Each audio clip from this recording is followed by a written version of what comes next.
A young student ensnared by desperate circumstances finds herself compelled to marry an aging billionaire to save her family, but just 1 week following the wedding, she uncovers a truth that completely upends her world.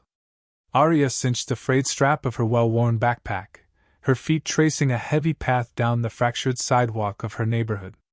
The atmosphere was a thick tapestry woven from the acrid scent of car exhaust and the subtle, greasy aroma of fried delicacies from the corner vendors.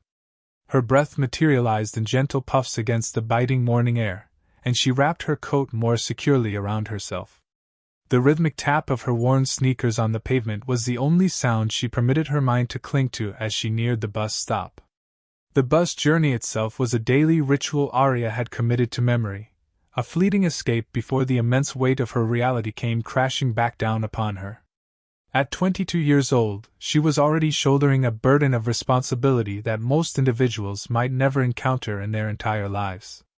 Arya's days were a relentless loop of employment, education, and anxiety. She was a medical student at a nearby university, skillfully balancing her demanding studies with a part-time job as a waitress. The dream of becoming a doctor had been her guiding star since childhood, ignited by the countless hours she had dedicated to caring for her ailing mother and younger siblings. But recently, that very dream felt like a distant celestial body, visible yet impossibly out of reach. Home offered little in the way of respite. Their small apartment was overflowing at the seams with both people and problems. Her mother, once a woman of vibrant strength, had been locked in a years-long battle with diabetes. The illness had taken a severe toll, leaving her frail and in constant need of medication they could barely secure. Arya's younger brother, Leo, was 13 and seemed to be in a perpetual dance with trouble at school. He desperately needed guidance and structure, things Arya yearned to provide but simply lacked the time for. Her youngest sister, Zoe, was 7, her youthful innocence gradually being chipped away by the sheer weight of their circumstances. And then, there was the rent, again, as it always was. The landlord had visited the day before, his fist hammering on the door, his voice sharp with irritation as he insisted on payment. Arya's mother had remained in her usual chair, her hands trembling almost imperceptibly as she sipped her tea, while Arya had vowed to figure something out. Figuring something out had become the defining narrative of her life. As the bus jolted into motion, Arya stared out the window, her own reflection merging with the blur of dilapidated buildings rushing by. She thought about her shifts at the diner, where the tips were unpredictable and the hours stretched into eternity. She thought about the growing mountain of bills on their kitchen counter, a stack that seemed to rise with each passing day. And most pressingly, she thought about her classes, the lectures she was struggling to keep up with, the assignments submitted past their deadlines, the exams that loomed on the horizon like ominous storm clouds. It was all becoming too much. By the time she arrived home that evening, her body was a symphony of exhaustion. She let her bag fall by the door and navigated to the kitchen, where her mother sat with a cup of tea, her face pale and etched with weariness. The instant Arya stepped into the room, her mother's head snapped up, concern carved into her features. "Arya, come and sit," she said, her voice gentle yet taut. "We have to talk." A knot formed in Arya's stomach. She recognized that tone. It was the tone her mother reserved for news that was particularly devastating. Obediently, she took a seat, her hands folded neatly in her lap. Her mother paused, her gaze shifting toward the small living room where Leo and Zoe were absorbed in television. When she finally spoke, her words were hushed but carried an immense weight. "We cannot continue like this. The landlord was here again today. He's given us 2 weeks, Arya. If we don't have the money by then..." Her voice faded, but she didn't need to complete the sentence. Arya understood precisely what would follow. They would lose the apartment. They would have nowhere else to go. Arya felt a lump forming in her throat, but she forced it down. "I'll take on more shifts," she declared hastily. "I'll figure something out." Her mother simply shook her head. "You are already doing far too much. You cannot sustain this." Their conversation was cut short by a knock at the door. Arya frowned, rising from her chair to answer it. Standing on the other side was her Uncle Rocco, a burly man in his 50s with a gruff exterior. He was a truck driver, perpetually carrying the faint scent of engine oil and coffee. Arya hadn't seen him in weeks, and his unexpected arrival filled her with a sense of deep unease. "Uncle Rocco," she greeted, stepping back to allow him inside. "What brings you here?" He offered no immediate reply, his eyes instead sweeping over the cramped apartment with a critical gaze. Finally, his attention settled on her, his expression impossible to decipher. "I came to talk," he stated. "It's important." They settled in the living room, and Rocco leaned forward, his elbows resting on his knees. "I know things are difficult for you all," he started. "I've been thinking about ways I can help, and I have a proposition for you." Arya's heart plummeted. She did not like the sound of this, not at all. "There's a man I used to work for," Rocco continued. "Rich, truly rich. Lives in this enormous house on the other side of the city. He's searching for a wife." Arya blinked, momentarily stunned into silence. "A wife?" she echoed, her tone laced with disbelief. Rocco nodded. "Yes. He's an old man, 65, I believe. Has some kind of sickness, so he doesn't have much time left. But he's prepared to pay very good money for someone to marry him." Arya stared at him, her mind struggling to process the words. "You can't be serious." "I'm dead serious," Rocco insisted. "He doesn't want romance or anything like that, just a legal arrangement. He'll provide for you, your mother, the kids, everything. And when he passes, you inherit it all." Arya could hardly believe what she was hearing. The entire notion was absurd, insulting even. But as Rocco meticulously detailed the proposition, the money, the security it would provide, it became increasingly difficult to dismiss its stark practicality. She thought of her mother, her siblings, the eviction notice that hung over their heads like a guillotine. This was not the life she had ever wanted, but it might be the only path to saving the people she loved. When Rocco finally departed, Arya sat in the profound silence, her head buried in her hands. She felt trapped, cornered by forces far beyond her control. She had always envisioned a bright future, one in which she could stand independently and make her family proud. But now, that dream felt like a luxury she could no longer afford. By the time she retreated to her bed that night, Arya had made her decision. She would meet this man, this wealthy stranger, and determine for herself if this was a pact she could possibly endure. It was not what she wanted, but it might be what she needed. For now, that would have to be enough. Arya stood before the wrought iron gates of the mansion, her fingers anxiously gripping the strap of her bag. The imposing edifice before her seemed plucked from a movie set, a sprawling estate complete with manicured lawns, marble fountains, and towering oak trees that lined the driveway. The sheer scale of its grandeur made her feel small and insignificant, as if her very presence was an intrusion. Her uncle Rocco, who had driven her to the meeting, offered a reassuring nod before pulling away in his battered pickup truck, leaving her completely alone. The gates swung open with a slow, deliberate creak, as if to underscore the gravity of the step she was about to take. A man in a uniform emerged from a small booth by the gate, gesturing for her to follow the cobblestone path that led to the main entrance.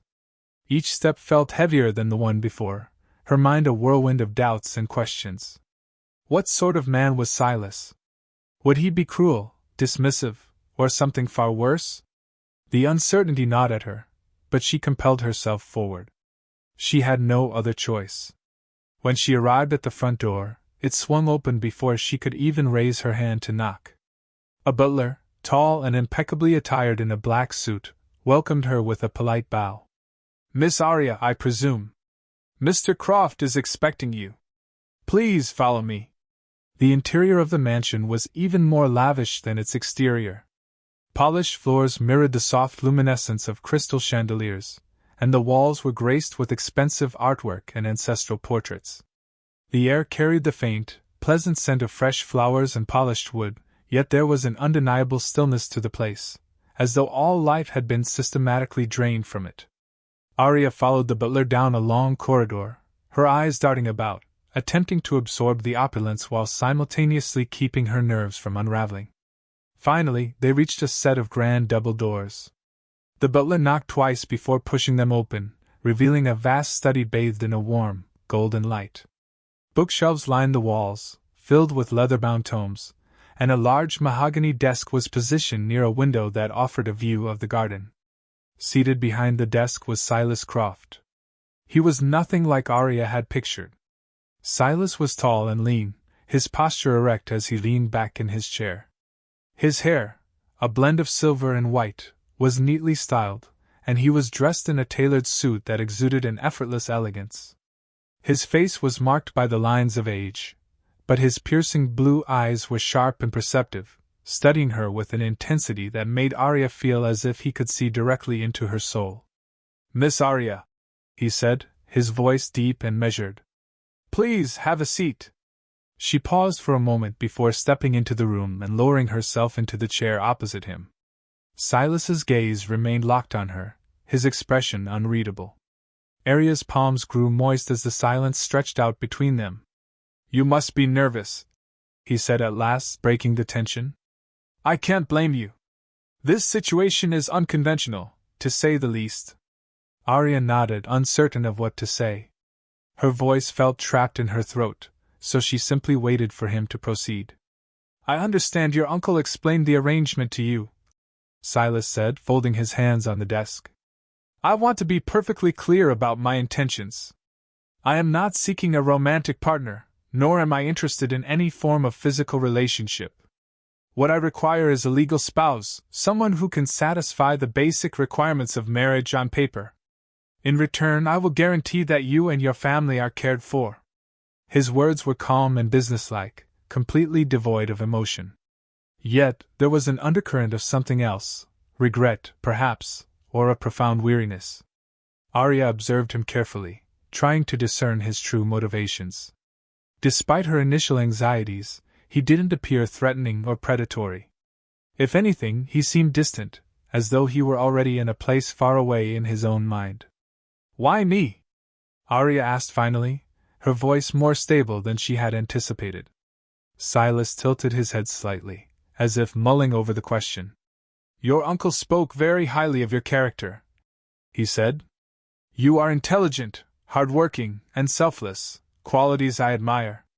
And if I may be candid, I was drawn to the idea of helping someone who genuinely needs it." Arya didn't know how to reply. She wasn't accustomed to being described in such complimentary terms, and she couldn't shake the feeling that there was more to his rationale than he was revealing. Silas leaned back in his chair, his gaze softening almost imperceptibly. "I won't pretend this is an easy decision for you. It's not an easy decision for me either. But time is not on my side, and I have found that people often reveal their true selves when they believe they have nothing to lose. I am giving you an opportunity, yes, but I am also taking a risk. I hope we can approach this arrangement with mutual respect." Arya felt a lump rise in her throat. The way he spoke, so calm and deliberate, reminded her of the professors at her university, people who resided in their own world of logic and reason, detached from the turmoil of everyday existence. She couldn't determine if he was being genuine or merely putting on a convincing performance. "I need some time to think about it," she said at last, her voice barely a whisper. Silas nodded. "Of course. Take all the time you need. But if you choose to proceed, understand that this will be a binding agreement. I expect honesty and discretion." He reached for a folder on his desk and slid it across to her. "This contains the details of the arrangement. Review it carefully. If you decide to move forward, contact my assistant, and we will make the necessary preparations." Arya hesitated before taking the folder, her fingers brushing against the smooth leather. As she stood to leave, Silas rose from his chair and extended his hand. She shook it reluctantly, surprised by the steady warmth of his grip. "Good luck, Miss Arya," he said, his tone almost gentle. "Whatever you decide, I hope it brings you peace." As the butler escorted her back to the front door, Arya's mind was a battlefield of conflicting emotions. The meeting had unfolded differently than she had expected, but she wasn't sure if that was a good thing or a bad thing. Silas Croft was an enigma, cold and detached on the surface, yet there was something about him that felt genuine, even kind. She couldn't shake the sensation that there was more to his story, something he was holding back. When she stepped back out into the crisp evening air, Arya felt the weight of the decision pressing down on her like never before. The folder in her hand felt heavier with each passing second, a tangible reminder of the crossroads at which she now stood. Her family needed her, but at what cost? Could she truly proceed with this arrangement and marry a man she barely knew? As she walked away from the mansion, her heart and mind were locked in a struggle she wasn't sure she could win. The day Arya moved into Silas Croft's mansion, the sky was a blanket of gray, perfectly mirroring the heavy knot of unease in her chest. She had spent the last few nights lying awake, staring at the ceiling of her family's cramped apartment, replaying every single moment of their meeting. The weight of her decision was suffocating, but the image of her mother's profound relief and the sound of her siblings' laughter when she told them everything would be okay had cemented her resolve. Now, standing at the gates of the estate once more, Arya felt more like a stranger in her own body than ever before. The black SUV that had transported her from her old neighborhood drove away, leaving her alone with a single suitcase and a house that seemed too vast, too silent, and too far removed from the life she had always known. The butler, whose name she had learned was Mr. Hemlock, greeted her with the same polite bow as before. "Miss Arya, welcome. Your room is prepared. Shall I show you the way?" Arya nodded, her hand clutching the handle of her suitcase tightly. "Thank you," she said softly, her voice nearly lost in the echo of her own footsteps on the marble floor as she followed him inside. The mansion was as immaculate and overwhelming as she remembered. The walls, adorned with art and framed photographs, seemed to chronicle the story of a family that was no longer present. The silence was even more pronounced now that she knew she would be living here. Mr. Hemlock led her up a grand staircase, down a long hallway, and finally to a room at the far end. He opened the door to reveal a spacious bedroom bathed in soft, natural light. The furnishings were elegant yet simple, a large bed with crisp white linens, a writing desk by the window, and a wardrobe that dwarfed the suitcase in her hand. "This will be your room," Mr. Hemlock stated, placing a key on the desk. "Mr. Croft prefers his privacy, so your quarters are on the opposite side of the house from his. If you require anything, please do not hesitate to ask." Arya nodded again, unsure of what to say. She thanked him quietly as he departed, closing the door behind him with a soft click. For a moment she simply stood there, absorbing her new surroundings. The room was beautiful, far more luxurious than anything she had ever experienced, but it didn't feel like it belonged to her. It felt temporary, as if she were an intruder in someone else's world. Setting her suitcase down by the wardrobe, Arya walked over to the window and drew back the heavy curtains. The view overlooked a pristine garden with neatly trimmed hedges and a small fountain at its center. She could see a gardener working in the distance, his movements methodical and precise. Everything about this place was orderly, controlled, nothing like the chaos of her former life. Her thoughts were interrupted by a soft knock at the door. She turned to see a middle-aged woman with a kind smile and an apron tied around her waist. "Hello, dear," the woman said. "I'm Mrs. Gable, the housekeeper. I just wanted to introduce myself and see if you needed anything." Arya managed a small smile. "It's nice to meet you, Mrs. Gable." "I'm fine, thank you." Mrs. Gable's smile broadened. "You must be overwhelmed. It's a lot to take in, isn't it? But don't you worry, you'll get used to it. And if you need anything at all, just let me know." Arya nodded, murmuring her thanks again. She appreciated the woman's warmth, but it only served to underscore how out of place she felt. Once Mrs. Gable had left, Arya sat down on the edge of the bed, her gaze fixed on her hands. The reality of her new life was beginning to set in, and with it came a powerful wave of uncertainty. Dinner that evening was a formal affair, despite it being only the two of them. Silas sat at the head of the long dining table, dressed in a tailored suit despite the informal nature of the occasion. Arya took a seat a few chairs away, the physical distance between them a symbol of the chasm between their worlds. "You're settling in, I trust?" Silas asked as the butler served the first course. "Yes, thank you," Arya replied, her voice steady despite the knot in her stomach. Silas nodded, his expression neutral. Good. If you find anything lacking, let Mr. Hemlock or Mrs. Gable know. They are here to ensure your comfort. The meal proceeded in near silence, punctuated only by the occasional clink of silverware against porcelain. Arya found herself stealing glances at Silas, trying to decipher the man concealed behind the composed exterior. He ate slowly, methodically, his posture impeccable. There was a weariness about him, though, an unspoken heaviness that seemed to linger in the air around him. When dinner concluded, Silas rose from his seat and looked at her. You are free to explore the house and grounds as you wish, he said. Just respect the staff's spaces and avoid my study unless invited. Good night, Miss Arya. Lisa watched as he walked away, his steps steady but deliberate, as though each movement required a conscious effort. She couldn't help but wonder what kind of life he had led to end up here, alone in a house that felt more like a museum than a home. The following days settled into a predictable routine. Arya would wake early, have breakfast in the sunlit kitchen with Mrs. Gable fussing over her, and spend her mornings exploring the mansion. Each room held a fragment of history, antique furniture, faded photographs, and bookshelves filled with volumes that looked as though they hadn't been touched in years. She spent her afternoons in the garden, where the gardener, an older man named Mr. Finch, would greet her with a friendly nod but few words. Silas remained a distant figure, appearing only during meals or in passing. He was always polite, always formal, but never overly familiar. Arya couldn't decide if his demeanor was intended to make her comfortable or to keep her at a safe distance. One evening, as she wandered the halls, she happened upon a small music room. A grand piano sat in the center, its polished surface gleaming under the soft light of a chandelier. Intrigued, Arya approached it, running her fingers lightly over the keys.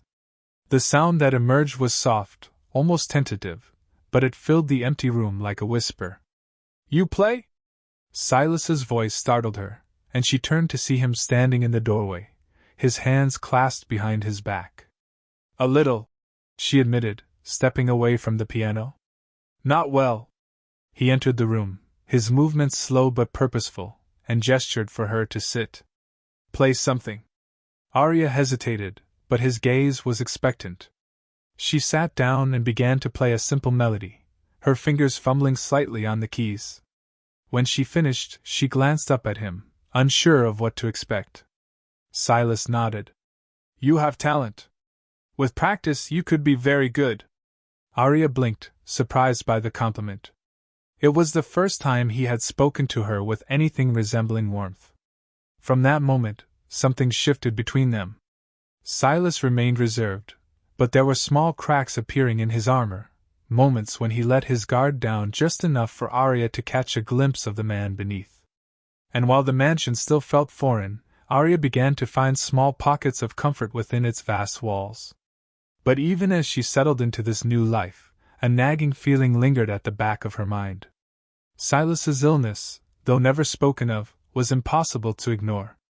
His quiet moments of fatigue, the way he sometimes winced when he thought no one was watching, it was as if he were carrying a secret too heavy to share, and Arya couldn't shake the feeling that this life, like everything else, was only temporary. Arya woke early the next morning to the gentle patter of rain against her window. The gray light filtering through the curtains bathed the room in a muted glow, a perfect reflection of her mood. Although she had started to adapt to life in the mansion, the feeling of displacement persisted.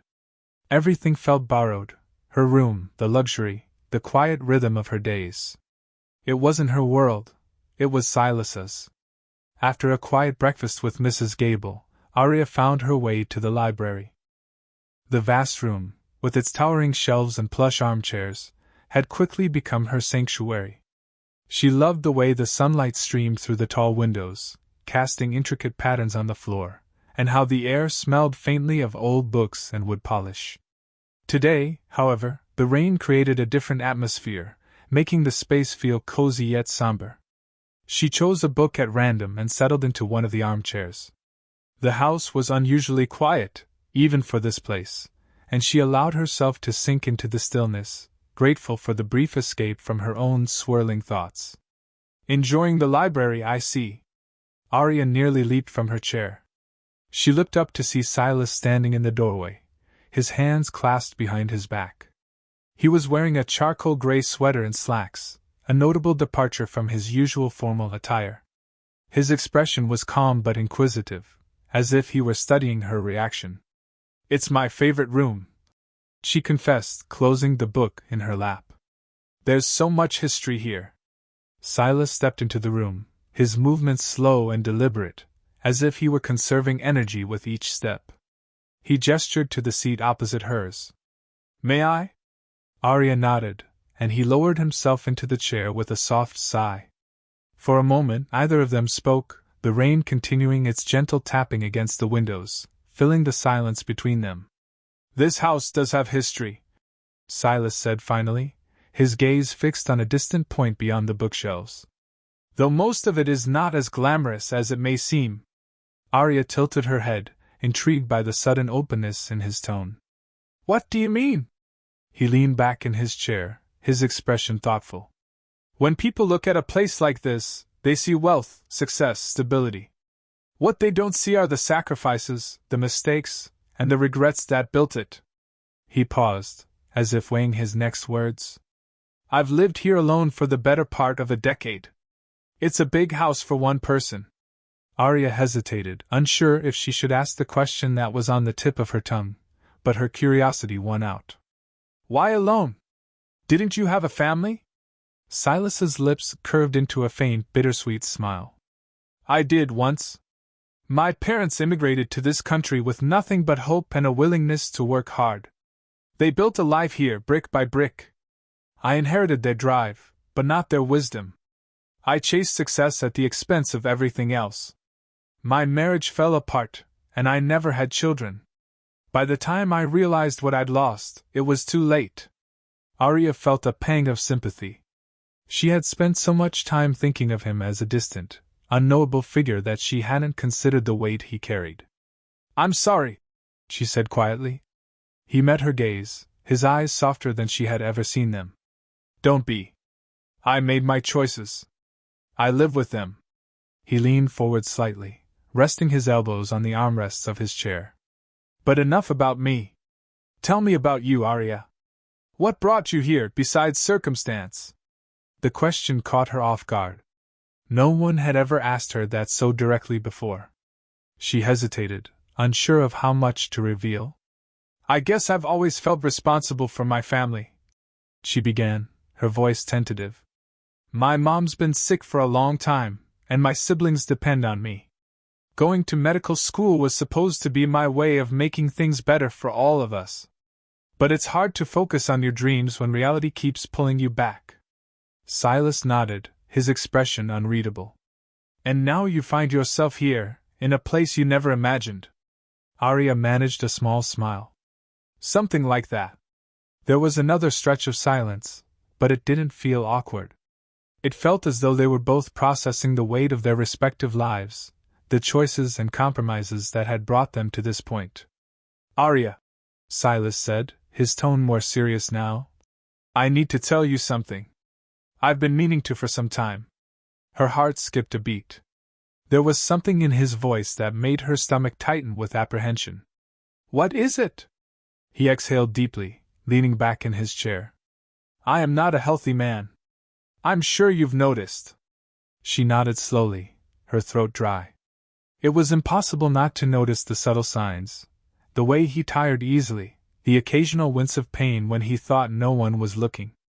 "I have a terminal illness," he said, his voice steady but tinged with resignation. "The doctors have given me months, maybe less. I've come to terms with it, but I felt it was only fair to tell you." Arya's chest tightened as she absorbed his words.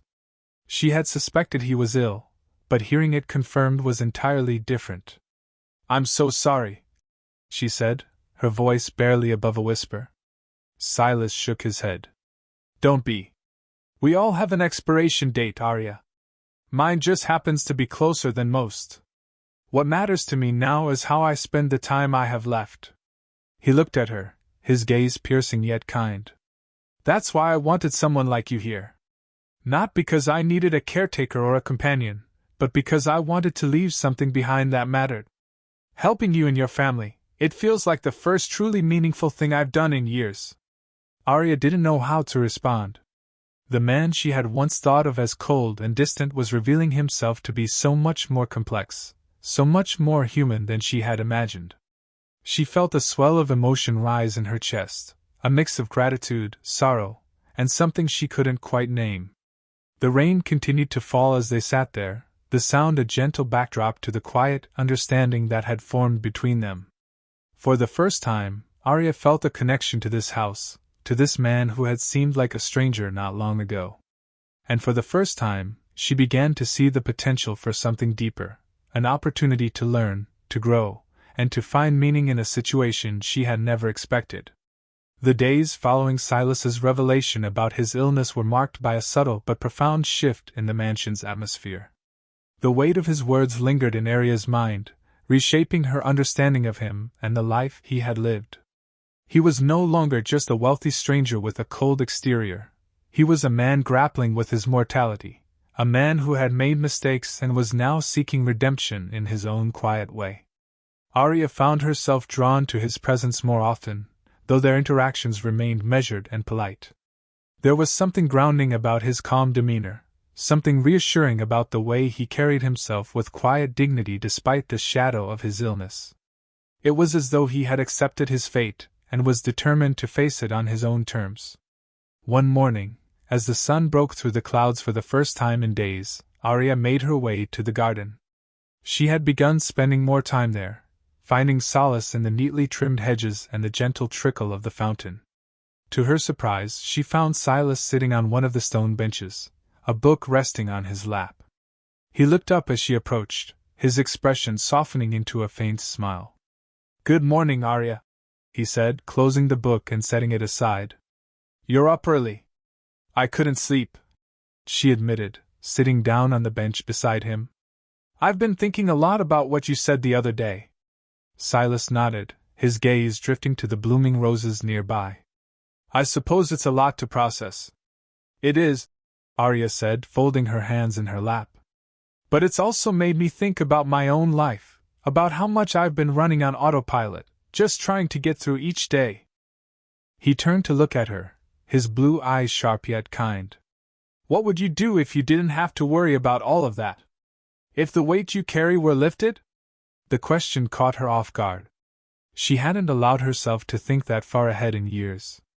"I don't know," she said honestly. "I've been so focused on taking care of everyone else that I haven't really thought about what I want." Silas was silent for a moment, as if considering her words. Then he spoke, his tone thoughtful. "You remind me of myself at your age. Ambitious, driven, willing to make sacrifices for the people I cared about. But I made the mistake of letting those sacrifices define me. I lost sight of what really mattered." Arya looked at him, surprised by his candor. "Do you regret it?" "Every day," he said simply. "But regret is a waste of time. It doesn't change the past, and it doesn't build the future. What matters is what you do with the time you have left." His words stayed with her long after their conversation ended. That afternoon, Arya found herself wandering through the mansion's halls, her mind racing with thoughts of her own future. For so long, her life had revolved around survival, working, studying, scraping by. But now, for the first time, she was starting to imagine what it might look like to truly live. Later that evening, as Arya was returning to her room, she noticed a light on in the music room. The soft strains of a piano melody drifted into the hallway, drawing her closer. Peeking inside, she saw Silas sitting at the piano, his fingers moving gracefully over the keys. His face was serene, a stark contrast to the weight he usually carried. She hesitated before stepping into the room, unsure if she was intruding. "I didn't know you played," she said softly. Silas glanced up, a hint of a smile on his lips. "I don't often have an audience." Arya moved closer, her curiosity getting the better of her. "You're really good." "It's something I learned as a boy," he said, his hands still moving over the keys. "My mother insisted. She said music had a way of speaking to the soul." Arya sat down on a nearby chair, captivated by the way the music seemed to fill the room. It was a simple melody, yet it carried an emotional depth that tugged at something deep within her. "Would you like to try?" Silas asked, breaking the spell. She shook her head, laughing softly. "I'm nowhere near your level." "Nonsense," he said, standing and gesturing for her to take his place. "Music isn't about perfection, it's about expression." Reluctantly, Arya moved to the piano and sat down, her fingers hovering over the keys, hesitant. Silas stood beside her, his presence steady and reassuring. She began to play a simple tune, the same one she had practiced years ago on the old, out-of-tune piano at her childhood church. Her movements were awkward at first, but as the notes filled the room, she began to relax. "See," Silas said, his voice warm. "You have a natural touch." Arya looked up at him, a smile tugging at the corners of her lips. "Maybe, but I still have a lot to learn." He chuckled softly. "We all do." In the days that followed, the piano became a bridge between them. Arya would practice in the evenings, and Silas would sometimes join her, offering gentle guidance or simply listening. Their shared moments at the piano brought a new sense of connection, a quiet understanding that didn't require words. But as their bond grew, so did Arya's awareness of the fragility of their time together. Silas's illness was always there, a silent presence in the background. She noticed the way he tired more easily, the way his hands sometimes trembled when he thought no one was looking. And yet, he never complained, never allowed his condition to overshadow the moments they shared. One evening, as they sat together in the music room, Silas turned to her with an expression she couldn't quite read. "Arya, there's something I want to do. Something I'd like you to be a part of." "What is it?" she asked, her curiosity piqued. He hesitated, as if weighing his words carefully. "I'd like to write a letter, a sort of testament. Not just for the estate, but for the people I've known, the life I've lived. I want it to mean something." Arya nodded, understanding the weight of what he was asking. "I'd be honored to help." Over the next few days, they worked together in his study, crafting the letter that would become Silas's final gift to the world. He spoke openly about his regrets, his hopes, and the lessons he had learned. For Arya, the experience was both humbling and transformative. She began to see her own life through a different lens, inspired by Silas's courage and introspection. As they finished the letter, Arya felt a profound sense of gratitude, not just for the opportunity to know Silas, but for the ways he was quietly helping her rediscover herself. Their time together was limited, but it was proving to be more meaningful than she could have ever imagined. The mornings had grown quieter. The house, already subdued, seemed to carry the weight of unspoken truths. Silas's presence, once steady and composed, now carried a fragility that Arya couldn't ignore. His illness was progressing rapidly. Though he never openly acknowledged it, the subtle signs were there: longer pauses in conversation, deeper lines of fatigue etched into his face, and the way his hands occasionally trembled when he reached for a glass or a book.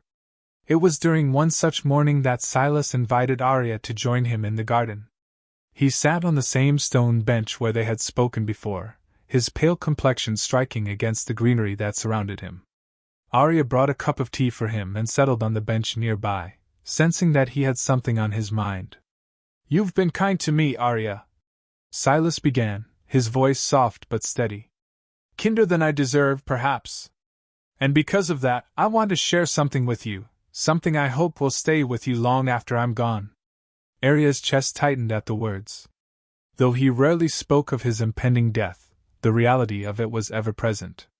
She nodded silently, giving him the space to continue. "I've spent a great deal of my life chasing things that ultimately meant very little," he said, gazing at the garden fountain as the water sparkled in the sunlight. "Money, power, recognition, they were distractions, illusions of success. It took me far too long to realize that what truly matters can't be bought." He turned to her, his blue eyes clear and earnest. "You're young, Arya. You still have time to choose differently, to build a life that isn't defined by what the world demands of you, but by what your soul craves. Don't waste it."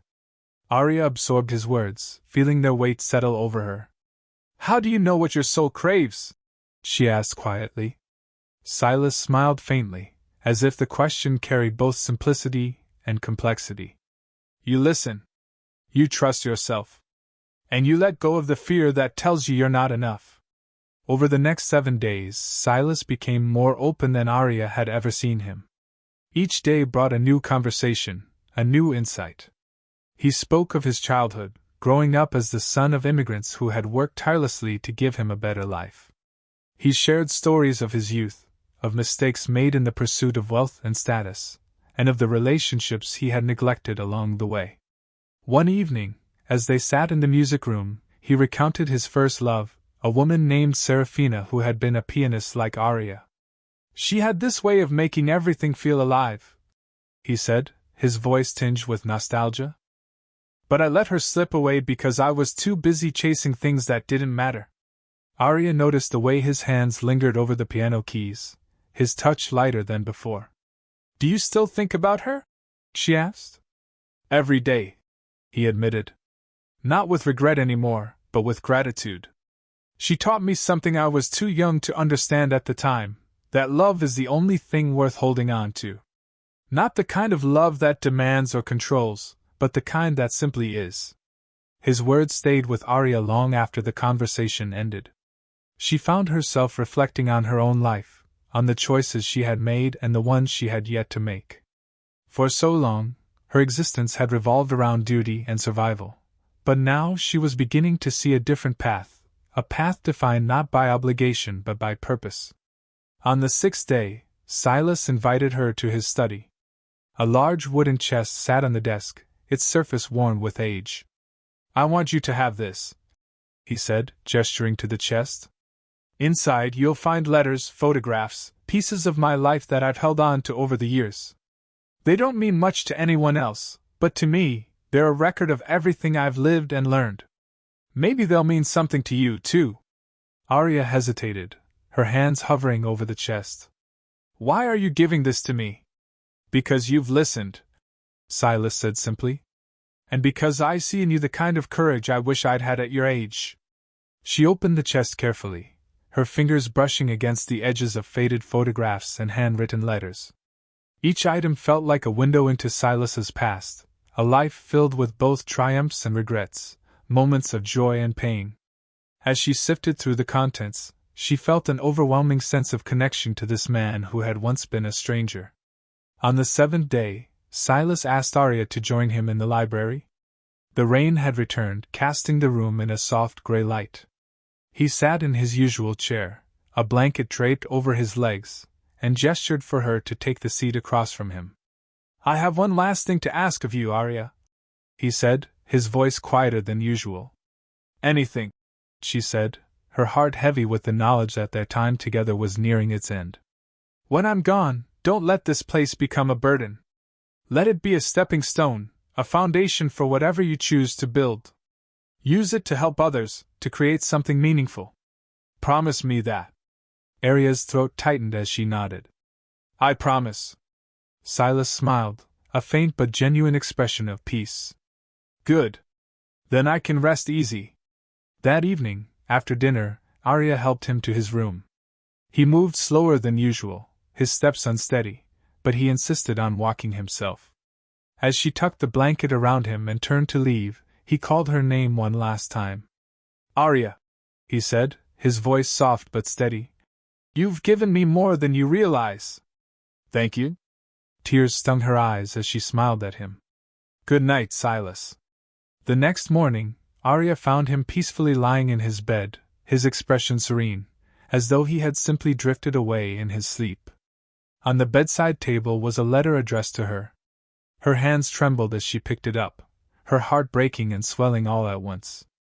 The letter began with his characteristic clarity and grace, recounting his gratitude for their time together and the lessons he hoped she would carry forward. He ended with a simple yet profound message. Live boldly, Arya. Love fiercely. And never forget that your worth lies not in what you do for others, but in who you are. Use what I've given you to create the life you deserve. I have no doubts you'll make it extraordinary. As the rain fell softly outside, Arya sat by the window with the letter in her hands, her tears falling freely. For the first time in a long time, she felt a sense of clarity, a quiet but powerful resolve to honor Silas's final wish and forge a life of meaning and purpose. The mansion felt emptier than ever. The quiet, which had once been comforting in its predictability, now seemed overwhelming, a constant reminder of Silas's absence. Arya sat in the study where they had spent so many hours talking, his final letter resting on the desk in front of her. She had read it several times since his passing, each word sinking deeper into her heart. The letter was both a farewell and a roadmap, filled with reflections on the life Silas had lived and the life he hoped Arya would build. He had left her everything, the mansion, his financial assets, and his personal journals. But it wasn't just the material wealth that struck her. It was the trust he had placed in her, the belief that she could use these resources to create something meaningful. Arya folded the letter carefully and placed it back in its envelope. Her emotions were a tangled web of grief, gratitude, and determination. She had spent so much of her life focused on surviving that the idea of thriving felt almost foreign. But Silas's words had ignited something in her, a spark of possibility she couldn't ignore. That afternoon, Arya sat down with Mr. Hemlock and Mrs. Gable, the two remaining staff members of the household. They had both been with Silas for decades and were deeply affected by his passing. Arya wanted to honor their loyalty and ensure they felt secure in this time of transition. Mr. Hemlock, Mrs. Gable, she began, her voice steady despite the lump in her throat. I know this house has been your home as much as it's been his. I want you to know that you're welcome to stay here as long as you'd like. But if you feel it's time to move on, I'll make sure you're taken care of. The butler and housekeeper exchanged a glance before nodding, their gratitude evident in their expressions. Thank you, Miss Arya, Mr. Hemlock said. Mr. Croft always spoke highly of you. He trusted you to do what's right, and I can see why. Arya smiled faintly, feeling the weight of their expectations. It was daunting, but it also filled her with a sense of purpose. Over the next few weeks, Arya began to settle Silas's affairs. With the help of his lawyer, she reviewed his estate plan, ensuring that his wishes were carried out to the letter. True to his promise, Silas had left her everything she needed to provide for her family and pursue her dreams. The magnitude of his generosity was overwhelming, but Arya knew she couldn't let it paralyze her. She had to move forward, for both of them. One of Silas's final requests had been for Arya to use the mansion in a meaningful way. It didn't take her long to decide what to do. Inspired by their conversations and his commitment to helping others, she decided to transform the estate into a community center. It would be a place where underprivileged families could access resources, education, and support, a way to give back to people like her own family who had struggled for so long. The idea filled her with a renewed sense of purpose. She began sketching out plans, meeting with architects and local organizers to bring her vision to life. The house, once a symbol of isolation and regret, was slowly transforming into something vibrant and hopeful. Rooms that had been untouched for years were being repurposed into classrooms, counseling spaces, and activity centers. The once quiet halls were now filled with the sounds of construction and laughter, a testament to the change Arya was determined to create. Despite her busy schedule, Arya made time for her family. She visited her mother often, bringing her updates on the center's progress. Her siblings, too, began to see the possibilities opening up before them. Leo, who had always struggled to find his footing, expressed interest in volunteering at the center. Zoe, still young but full of curiosity, wanted to take art classes in one of the new studios Arya was setting up. The transformation wasn't just physical, it was personal. Arya found herself reflecting on Silas's lessons daily, using his words as a guide for her own growth. She began journaling, a habit she had picked up from him, writing down her fears, hopes, and dreams. The process was cathartic, helping her navigate the complex emotions that came with such a significant life shift. One evening, as Arya sat in the study reviewing blueprints for the center, she noticed the chest Silas had given her. She hadn't opened it since his passing, unable to face the flood of memories it would bring. But now, something compelled her to unlock it. Inside, she found the same collection of letters, photographs, and keepsakes she had seen before. But as she sifted through them, one item caught her attention, a small, leather-bound notebook tucked away in the corner. She opened it carefully, revealing page after page of handwritten notes in Silas's neat script. The notebook was a mixture of musings, advice, and reflections, written as though he had been speaking directly to her. One passage in particular stood out. "Legacy is not about what you leave behind, it's about how you make people feel while you're here. If I've done anything right in my life, I hope it's helping Arya see her own worth. She's stronger than she knows, and I have no doubt she'll create something extraordinary." Tears blurred her vision as she read the words. In that moment, she felt an overwhelming sense of connection to Silas, as though he were still guiding her from beyond. The notebook became her companion in the weeks that followed, a source of strength and wisdom as she continued to build the center. By the time the grand opening arrived, the mansion was unrecognizable. What had once been a quiet, somber house was now alive with energy and purpose.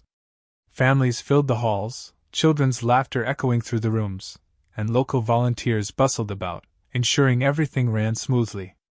Arya stood at the entrance, watching as people streamed in. She felt a sense of pride she hadn't known was possible. This wasn't just Silas's legacy, it was hers, too. That night, as she sat alone in the music room, Arya ran her fingers over the piano keys, playing a soft melody she had learned during her time with Silas. The music filled the room, a reminder of the man who had changed her life in ways she could never have imagined. "Thank you," she whispered, her voice barely audible over the notes. "For everything." And for the first time in a long time, Arya felt truly at peace. The first light of dawn seeped through the tall windows of the mansion-turned-community center, casting a soft, golden glow on the freshly painted walls. Arya sat at her desk in what used to be Silas's study, now repurposed as her office.